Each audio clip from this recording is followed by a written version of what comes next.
죄인에게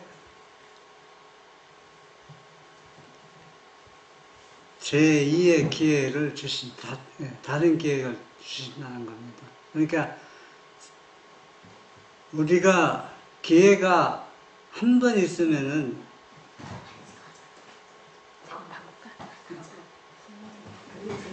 너무 억울하잖아요.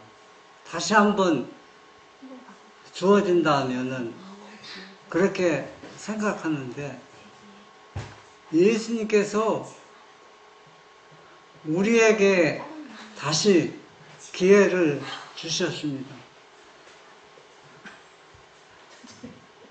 유다에게 그러면 유다에게 기회를 주셨습니까? 네, 유다에게 또 제2의 기회를 주셨습니다. 왜 주셨습니까? 죄를 예수님께 고백할 수 있는 제2의 기회를 유다는 받았지만은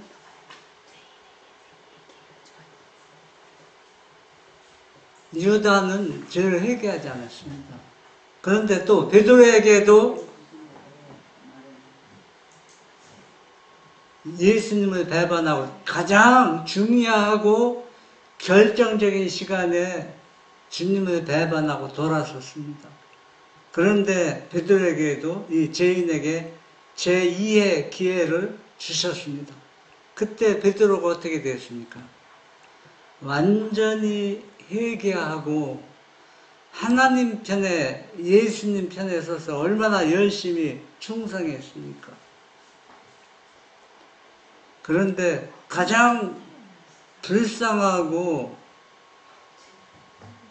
참 이런 기회를 본인 자신이 주었는데도 그것조차 깨닫지 못하고 죄를 회개하지 않는 사람들, 그것이 바로 누구라 할 수 있다. 내가 거기에 포함될 수 있다. 한번 생각해 보세요. 우리는 이런 중요한 시기에 살고 있습니다.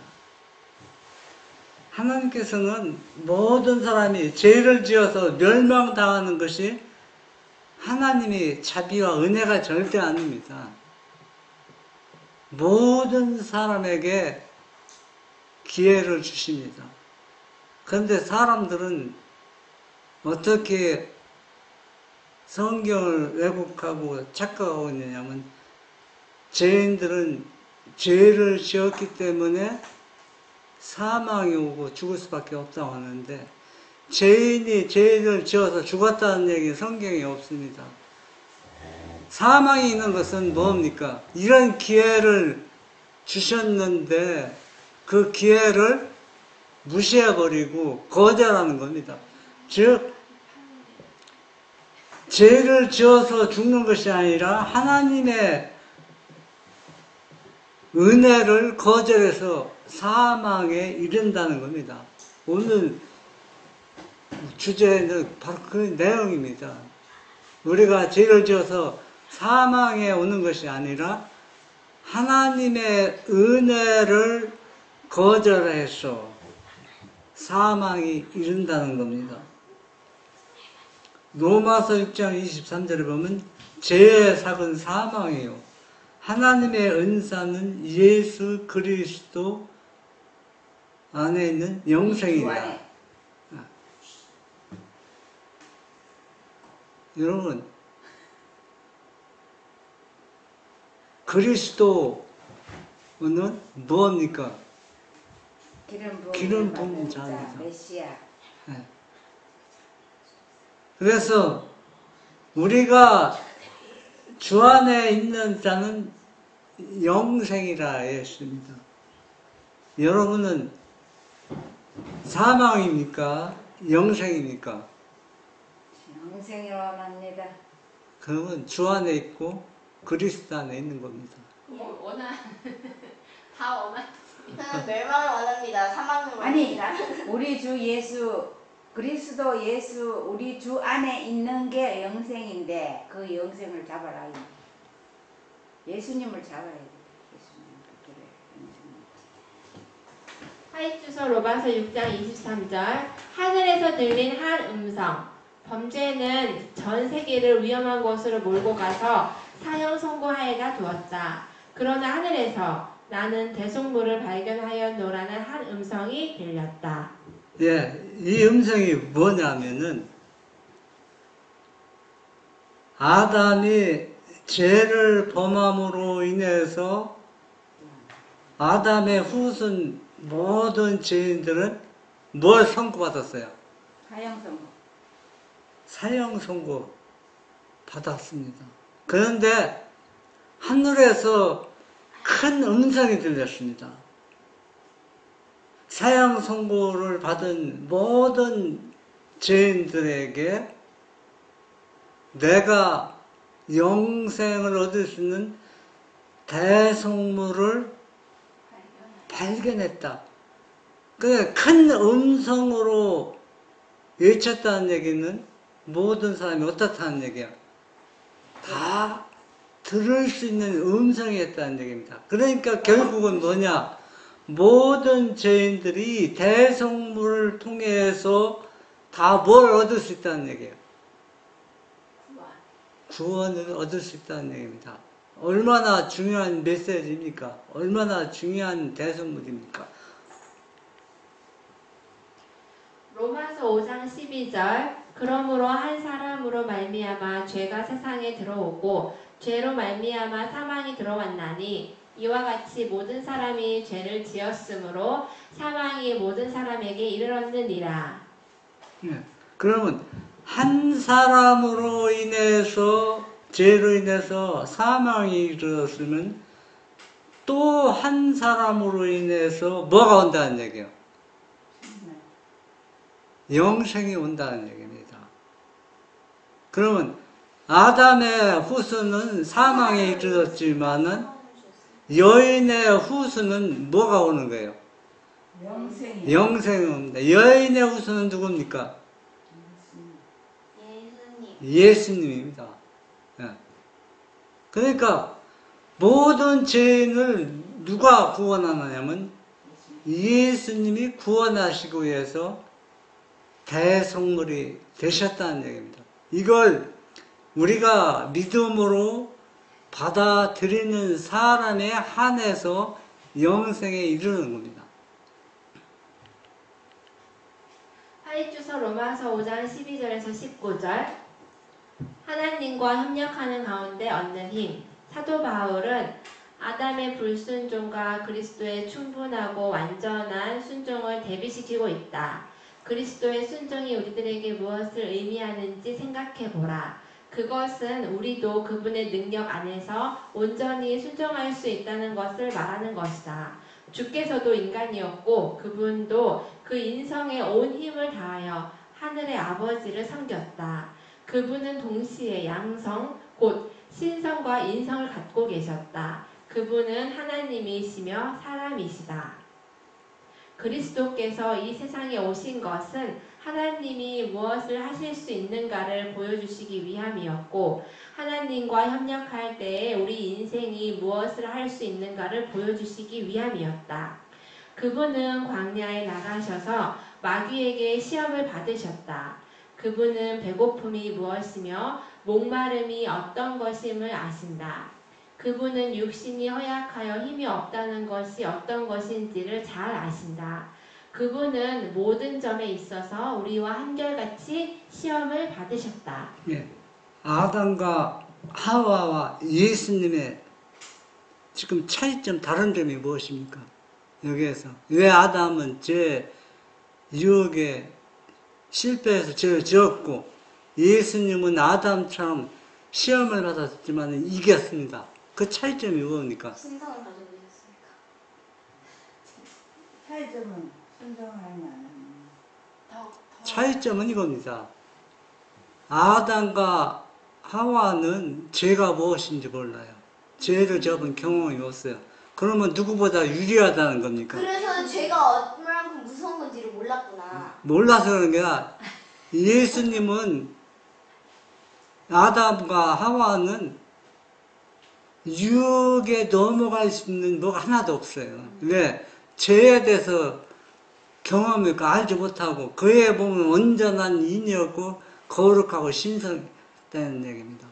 죄를 안 졌기 때문에 하나님은 언제든 임재해 있고, 그런데 예수님은 그러니까 아담은 아예 죄 자체를 몰랐습니다. 몰랐죠. 아예 몰라요. 네. 그러니까 그런데 죄가 위험을 모르는 거 아니에요? 죄가 그것 때문에 우리는 죄의 위험을 더 많이 그런데 여기서 차이점이, 우리가 지금 차이점이 지금 얘기하는 게 차이점 뭐냐? 아담과 하와는 이 시험을 받았을 때 누구와 협력하지 않았어요? 하나님과 대화도 안 했고 기도도 안 했어요. 그런데 예수님은 뭐예요? 신성과 인성을 하셨지만 아버지와 협력했다는 얘기예요. 아버지와 협력했기 때문에 예수님도 배고팠고 연약함이 무엇인지 아셨고 힘이 드시고 뭐였지만은 예수님은 아버지와 협력해서 이 유혹과의 시험을 이겼다는 얘기입니다. 이것이 아담과 예수님의 차이점이라는 얘기입니다. 우리의 주는 우리의 보석금을 지불하셨다. 아무도 사탄의 종이 될 필요가 없다. 주께서는 우리의 거룩하신 모본이시오 전능하신 조력자로서 우리 앞에 서 계신다. 그분은 우리를 헤아릴 수 없는 값으로 사셨다. 누가 구속하시는 사랑의 선하심과 자비하심을 측량할 수 있겠는가? 네. 여러분 몸의 값이 얼마나 센지 아십니까? 여러분 하늘을 다 준다고 해도 여러분 몸값을 비교할 수가 없어요. 왜 비교할 수 없으니까? 죄수 같은 돈값으로 매겨서 노예로 막 사고. 여러분 하늘나라에서 황금 뭐가 아무리 귀중하고 좋은 것이 많지만 무엇보단 귀하잖아요. 예수님보다는 귀하게 값어치가 나가지 않아요. 예수님만큼. 그러면 예수님이 나를 구속하기 위해서 대성물을 주었기 때문에 나 자신을 샀다고 했습니다. 완전히. 지불하고 샀다는 얘기. 그러면 예수님이 내를 위해서 자기 자신의 몸을 주고 샀기 때문에 이 우리의 값이 누구만큼 귀하다. 예수님처럼 귀하다는 얘기입니다. 예? 헤아릴 수 없는 값을 주고 샀다는 얘기야. 그럼 우리는 귀한 존재이기 때문에 우리가 죄를 통해서 무엇을 당할 수 없다는 얘기예요. 멸망을, 사망을 당하게끔 해놓지 않으셨다는 얘기입니다.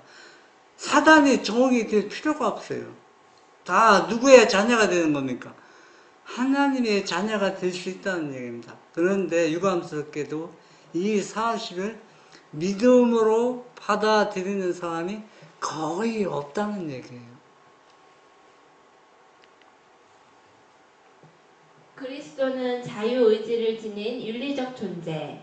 둘째 아담은 자기의 행위에 대하여 자신이 책임을 져야 하는 윤리적 자유행위자였다. 그분을 그릇된 길로 인도하려는 강렬하고도 아주 미묘한 감화에 휩싸여 있었기 때문에 첫째 아담보다는 그 상황이 죄 없는 생애를 살기에는 훨씬 더 어려운 것이었다. 그러나 죄인들 틈바귀에 살면서도 그분은 죄를 짓게 하는 모든 유혹을 뿌리치고 순결무구함을 유지하셨다. 그분은 항상 죄가 없으신 분이셨다. 네.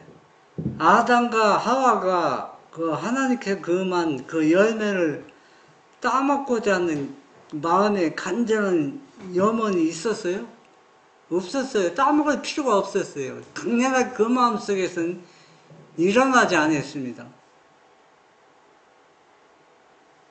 그런데 예수님 둘째 아담은 어때요?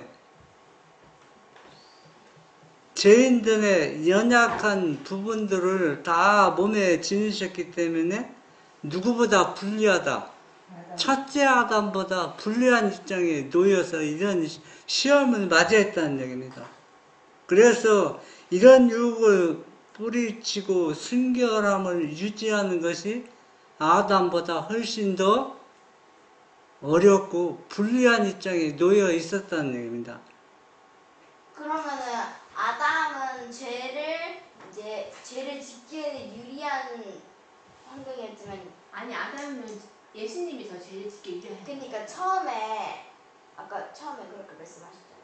근데 예수님은 죄를 알고 계셨으니까 저거 하셨다고 했는데 여기서는 아담이 죄를 짓기 더 유리한 입장이었어요? 아담이 죄를 안 짓는 게 훨씬 유리한 입장에 있었지. 안 짓는 죄. 그러니까 내가 네. 그렇게 말했잖아. 아담이 죄를 짓는 거야.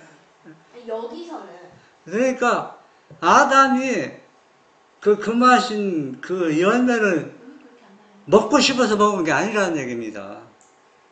여기 둘째 아담이에요. 먹고 싶어서. 아 하와도 그 열매를 꼭 먹어야 했다는. 아니 예수님이 죄의 존재를 아셨으니까 처음에 죄를 이제 이기기에 더 유리하셨다고 했잖아요. 맨 처음에. 예수님께서는 죄가 무엇인지 알고 있었어요. 그렇기 때문에 자기 자신의 연약성은 죄를 극복하고 이기기가 힘드니까 아버지와 협력했다는 얘기입니다. 아버지와 협력함으로 인해서 그 시험을 이겼지만은 그런데 여기서는 이제 그 예수님이 더 아담보다는 이제 더 죄 없는 생활을 살기 훨씬 더 불리했다는 거죠. 불리했죠. 왜 불리했냐면 아담은 연약하지 않았어요. 아담은 연약하지 않았다고. 은별이가 뭐 엄마가 나쁜 거 먹지 말라면 먹고 싶은 욕망이 있어요, 없어요? 있어요. 있죠. 그런데 아담은 그런 게 욕망이 없었다는 얘기예요. 꼭 먹어야 돼. 욕망이 없어요. 그런데 예수님은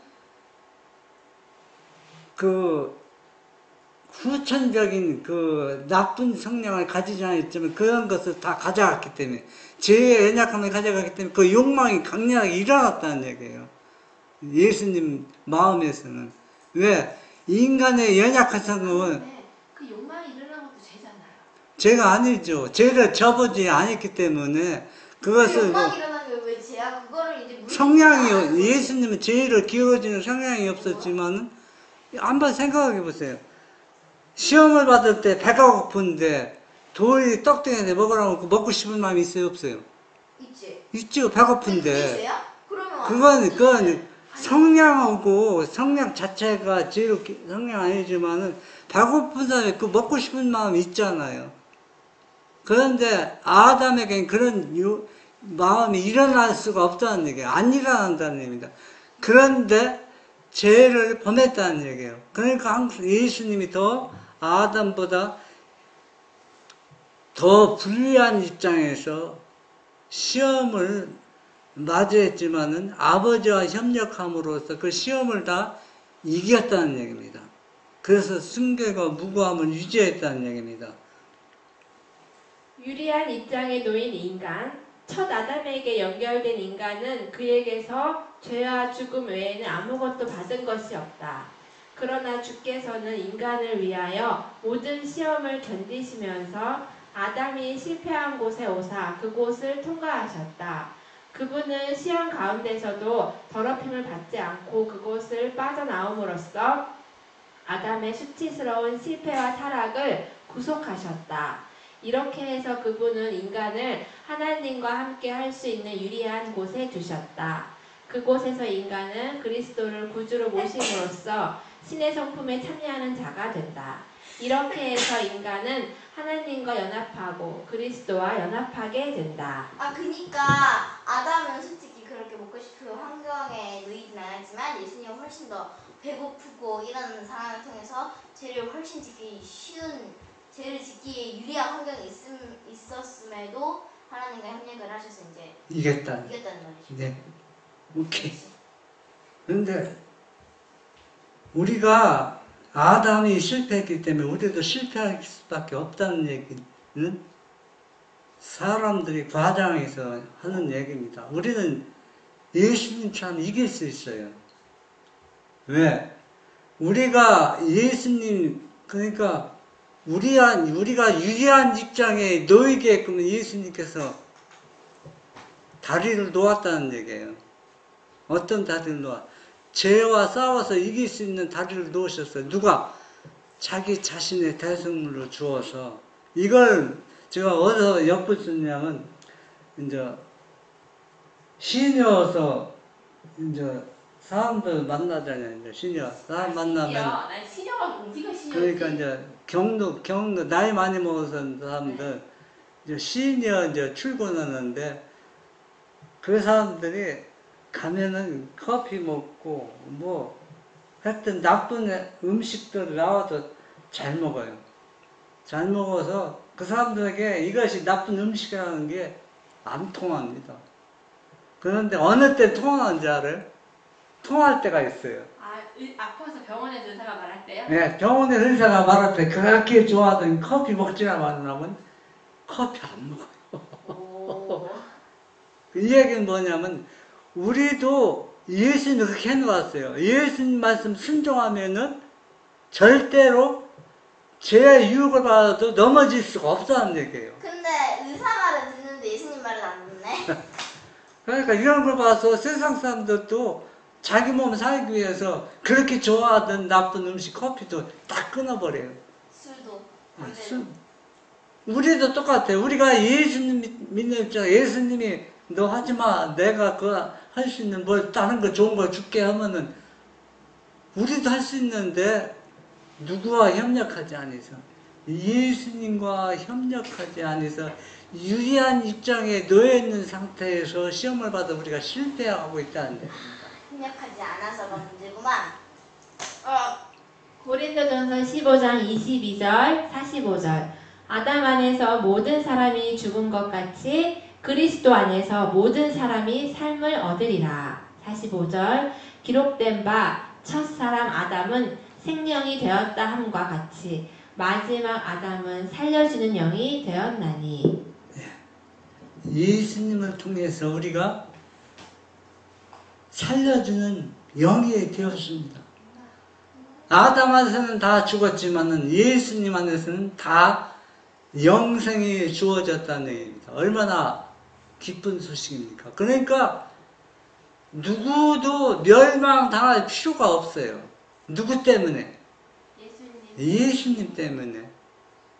그런데 예수님과 협력하지 않음으로써 우리가 멸망을 당하게 된다는 얘기입니다. 이 세상 사람들도 의사가 너 죽어 그거 먹지 마 하면 먹지 마 하면 안 먹는데 근데요, 문제는요, 의사가 그렇게 먹지 말라 하는 게 별이 없어요. 다 먹으라고 하지, 커피만 예외죠. 병 걸렸을 때 고기 먹으라고 하니까 의사만 주고 다 먹잖아요. 그러니까 세상은 의사가 잘못된 길로 있는 거예요. 의사가 고기 먹지 말라는 의사도 있어요. 아유, 그러니까 고기 안 먹더라고. 극소수자 100분의 100대 아니 1000대 1의 의사지. 하이투서 고린도전서 15장 22절 45절 죄인에게 제2의 기회가 주어짐. 그리스도는 타락한 인류의 대표자로서 아담이 걸려 넘어진 입장과 꼭 같은 입장을 뛰어넘으시고 승리하셨다. 그는 하나님의 율법에 온전히 순종하는 생활을 함으로써 아담의 치욕적인 타락에 대한 형벌을 사람이 받지 않도록 속량해 내셨다.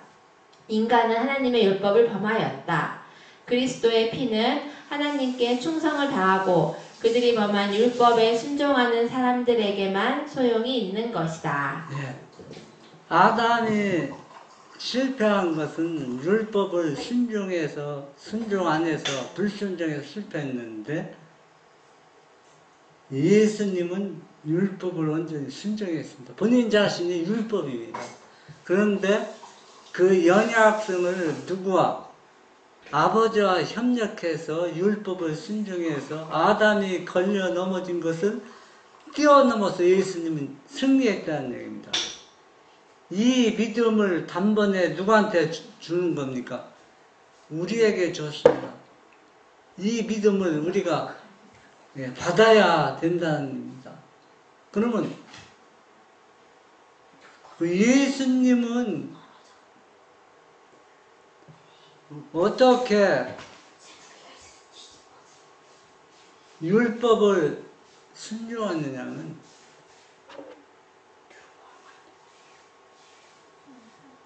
예수님이 기쁜 것은 뭐냐면 아버지와 교통하는 시간을 가장 기쁨으로 삼았다 했습니다.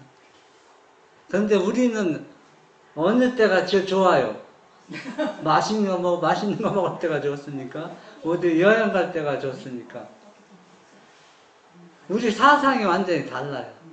그는 다르다는 얘기는 우리가 아니 그새 은별이랑 지난번에요 한참 말씀 읽고요. 은별이가 자기 좀 쉬는 시간 한다고요. 책을 보고 싶대요. 그래서 그거 보면 예수님은 하나님 아버지가 교통하는 게 쉬고 가장 힘이 없는데 우리는 말씀 보다가 세상 책 보는 게 쉬는 거야. 그러니까 우리가 그 예수님과 차이점이 뭐냐면 우리가 율법을 순종하지 않아서 그래요. 예수님은 순종했고 그러면 순종하는 것과 순종하는 것이 차이점이 뭐냐면 우리는 죄가 아직도 가득 차 있다는 얘기예요. 그러니까 기도하는 시간을 휴식으로 여기지 않고 일로 생각하기 때문에 피곤한 겁니다. 왜? 아직도 우리 몸속에 뭐가 있어요? 죄가 들어있다는 얘기예요. 죄가 없는 사람은 그분과 기도하고 교류하는 시간이 피곤하지 않아요. 즐거운 시간입니다. 그 예를 어디서 볼 수 있어요? 성경에서 있잖아요. 경험한 사람.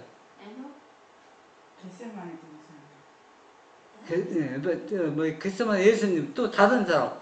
욕은 아니지. 엘리야? 엘리야보다도 더 아주 뚜렷한 거 있잖아요. 노아. 예? 노아보다도 더 뚜렷하게 하죠. 아브람보다도 뭐. 예수님. 예? 예수님. 없어 생각 안 납니까? 시내 산에서 모세. 모세는 얼마 동안 아무것도 안 먹었어요. 물도 안 먹고 음식도 안 먹었어요. 그런데 피곤해 있다고 했으니까 더 기력이 와서 얼굴이 광채가 났답니다. 그러니까 우리가 율법을 순종한다는 얘기면 내 의지로 순종하는 게 아니고 그분이 순종할 수 있는 은혜를 주시는 거예요. 그럼 저 지금 안 되는 은혜 아직 안 주셔서 그런 거예요? 우리가 은혜를 안 받아서 그렇죠. 은혜를. 안 받은 거지 안 준 건가? 항상 제2의 기회를 주시는 거예요. 예수님께서 항상 누구든지. 그런데 그 기회를 우리가 내 것으로 만들어야 되는 겁니다. 모세가 시내산에서 그렇게 오랫동안 금식하고 아무것도 안 먹어도 피곤했다는 말 없어요. 더 얼굴이 광채가 났다 그랬습니다. 그러니까 우리가 율법을 순종하는 것이 나의 의지, 나의 믿음으로 순종하면 실패합니다. 절대로 불가능한 일을 하고 있어요. 그러니까 막 몸부림치는 겁니다. 네. 왜 몸부림치느냐면은 죄와 사 이기려고 그렇게 해서 되는 게 아니라 자연스럽게 내 마음에 뭐가 오야 돼? 예수님 임재해야 돼. 내 마음속에. 그러면 죄도 손을 띄고 그럼 내 마음이 정결하게 입으면은 율법은 내 의지와 상관없이 자연스럽게 순종하게끔 생활로 연결된다는 얘기입니다. 그런 사람은 죄를 질 수가 없어요. 그러니까 예수님은 항상 율법을 자기 자신이 순종하는 둘째 아담이었고 우리는 율법을 내 의지로 순종하라는 게 계속 아무리 분투 노력해도 실패할 수밖에 없어요. 근데 거기 분투 노력하라고 했잖아요. 팔을 잘라내는 지난번에 팔 잘라내고 하라며요. 팔을 잘라내는 거 그것도 사람들이 어떻게 외웠냐면 예수님께서 죄를 이길 수 있는 믿음을 주셨다고 다 믿어요. 믿으면은 그 믿음을 유지하고 지키기 위해서 내 팔을 자르는 아픔을 경험하는 것이지 그걸 얻으려고 하는 게 절대 아니에요. 그러니까 어쨌든 그러면 하는 뭔가 있는 거잖아요. 여러분 우리 대장투 했잖아. 대장투도 그렇게 어려운 시련 속에서 그 사람들 왜 그렇게 자기 목숨을 버리면서 그렇게 합니까? 하나님 의의를 주셨잖아요. 그걸 지키기 위해서 분투하는 것이지 얻기 위해서 하는 게 아니라는 얘기입니다. 그렇잖아요. 달라요. 그래서 네 눈이 범죄하면 눈을 빼버리라는 얘기는 이미 받은 것을 지키기 위해서 순교자처럼 그렇게 하라는 얘기입니다. 어쨌든 받은 거 지키기 위해서는 어쨌든 노력하는 뭔가 있잖아요. 그러면 그 노력은 그 사람들이 억지로 합니까? 기쁨으로 하잖아요. 기쁨으로 죽고 순교당하잖아요. 우리도 그렇게 살라는 얘기예요. 그리스도는 결코 죄를 범하는 사람들과 한편이 되지 않을 것이다. 율법이 내리는 형벌을 그가 받으셨기 때문에 그는 죄인에게 또 다른 기회, 곧 재시험을 치를 기회를 주신 것이다. 그분은 죄인이 하나님의 은총을 입을 수 있는 자리에 복귀할 길을 열어놓으셨다. 그리스도는 인간이 과거에 지은 죄를 담당하시고 사람들에게 그의 의를 나누어 주심으로써 사람이 하나님의 거룩한 율법을 지킬 수 있게 하셨다. 예. 우리가 오늘 말씀을 통해서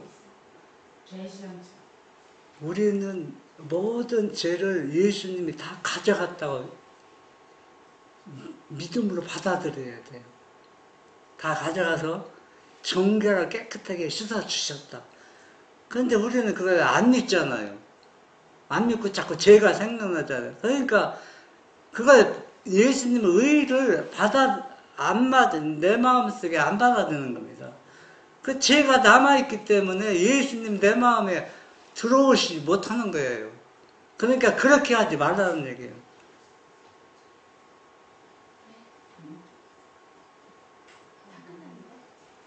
그래서 우리 죄가 조금이라도 남아있으면은 어떻다는 얘기예요? 예수님이 우리 마음속에 들어올 수가 없다는 얘기입니다.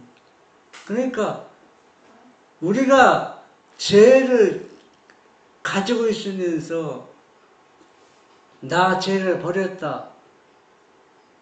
그렇게 하면 그 사람은 완전히 뭐가 돼? 거짓말하는 것이죠. 죄를 진짜 버려야 됩니다. 죄를 진짜. 버리고 또 죄를 버렸으면은 뭐 받았다는? 하나님께로부터 용서받았다는 확신을 갖고 믿어야 된다는 얘기입니다. 그런 사람들은 예수님처럼 시험이 와도 그 시험에 굴복당하지 않고 그 시험을 예수님처럼 다 이길 수 있다는 얘기입니다. 그래서 여기 고린도전서 15장 22, 45절 제가 한번 다시 읽어보겠습니다. 성경 말씀? 아니요, 네. 화해주석에 나온 말씀입니다. 그리스도는 결코 죄를 범하는 사람들과 한편이 되지 않을 것이다. 죄를 범하면 안 돼요. 네, 우리가 용서받았다는 얘기입니다. 용서받지 않는 상태에서 죄를 범하는 게 아니라 완전히 용서받았기 때문에 죄를 범하는 사람과 예수님 한편이 절대 되지 않는다는 얘기입니다. 율법이 내리는 형벌을 그가 받으셨기 때문에 그는 죄인에게 또 다른 기회, 곧 제 시험을 칠 기회를 주신 것이다. 이게 무슨 얘기냐면 너 죄에서 완전히 깨끗하면 용서받았어? 예, 용서받았어. 그러면 사단이 시험합니다. 너 진짜 용서받았어. 그럼 유혹하면은 우리는 이때 어떻게 해야 됩니까? 이 유혹에 넘어가면은 예수님이 내 죄를 다 가져갔다는 것을 불신하는 겁니다. 안 믿는 겁니다. 용서 안 받았다고 생각하는 겁니다. 그렇게 생각하지 말라는 얘기입니다. 그래서 이 기회를 주는 거예요. 저 사람이 실제 용서 받았는가, 정결함을 입었는가, 여기 시험에 넘어지면은 그 사람은 아담처럼 실패할 수밖에 없다는 얘기입니다. 그분이 죄인이 하나님 은총을 입을 수 있는 자리에 복귀할 기회를 열어놓으셨다. 그리스도는 인간이 과거에 지은 죄를 담당하시고, 그러니까 뭐냐면 과거의 죄를 지나 다 담당하 용서해 줬어요. 앞으로 죄는 예수님이 용서해 준 게 아닙니다. 앞으로 죄. 그렇기 때문에 죄를 범하면은 뭡니까? 왜? 용서받지 않았기 때문에 그 사람은 예수님과 함께 할 수가 없어요. 그러니까 우리는 여기에서 보는 과거의 모든 죄는 다 용서받았다는 얘기입니다. 그러면 또 죄 유혹을 받으면 지금 현재는 어떻습니까? 그분의 의를 통해서 이걸 이길 수 있다는 얘기입니다. 왜? 과거도 예수님이 이기게 해줬는데 현재도 진행 중이라는 얘기입니다. 그리스도는 인간이 과거에 지은 죄를 담당하시고 사람들에게 그 의를 나누어 주심으로써 사람이 하나님의 거룩한 율법을 지킬 수 있게 해주셨다. 예수님의 의를 통해서 율법을 순종하고 지키는 것이지, 아무리 그 사람의 믿음이 대단하고 아무리 기도 많이 한다고 해도 나의 의, 사람의 의 갖고서는 율법을 지킬 수 없다는 얘기입니다. 그러니까 우리가 과거의 죄를 용서해 줬다는 얘기는 무엇을 의미합니까? 그의 의를 우리에게 주셨다는 겁니다. 그 받은 의를 통해서 우리가 죄와 싸워서 이긴다는 얘기입니다. 그래서 오늘 이 시간은 그것을 믿음으로 받아든 우리 모두가 되기를 바랍니다.